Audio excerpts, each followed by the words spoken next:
Prep. The Lancers are hoping to ride the momentum of their opening round victory over Flagstaff in that 10-1 victory. This early evening's game is actually a rematch from April 9th when Salpointe beat Notre Dame Prep 11-1, as mentioned, in 5 innings. With the game in progress, we will have much more tonight at 10. Now, let's move on to Sahuarita. And in a battle for Sahuarita bragging rights, number 2 seeded Walden Grove would host number 7 Sahuarita, the Mustangs, into the bottom of the first. Milo Rushford on the mound, and Sahuarita's Roma Choi will bust out with a double in the gap. He is safe. The Mustangs are threatening with 2 outs, and after that, pitcher Diego Alvarez steps to the plate, and he will help his own cause with a 2-run shot over the right field fence. That's gone. Sahuarita leads 2-0, but in the bottom of the inning, Walden Grove gets it going early. Leadoff batter Milo Rushford will smack a double to get the rally going. He's also the pitcher, and a bit later, former Sunnyside Little League star Damian Lorta will connect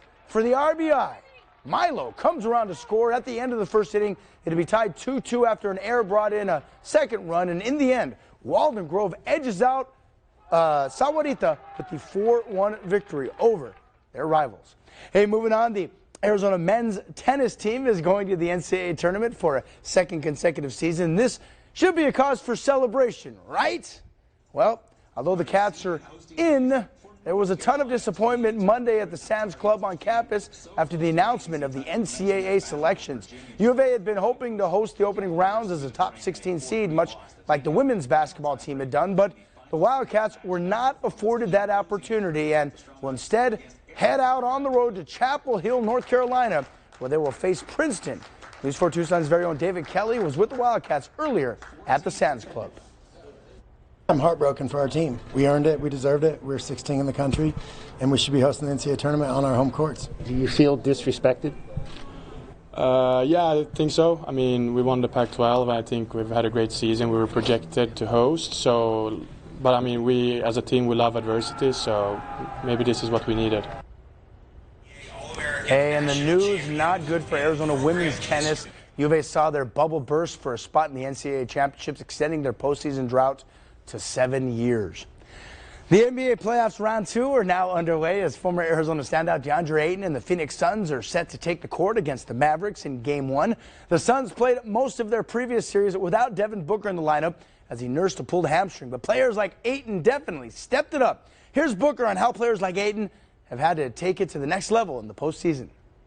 Yeah, I think what the playoffs force you to do is, do something different.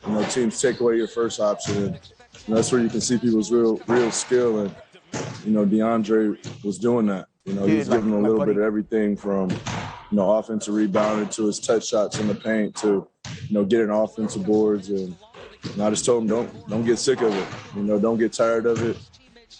Don't feel like you've shot too many mid-range, like you're making them. You shoot it at a high clip, so we need you doing that. Certainly do. We will have complete highlights tonight at 10. And hey, don't forget to mark this on Saturday on your calendar. FC Tucson will host North Carolina FC at the Pima County Sports Complex. Never too early to get those tickets. I'm Cicala. We'll be right back.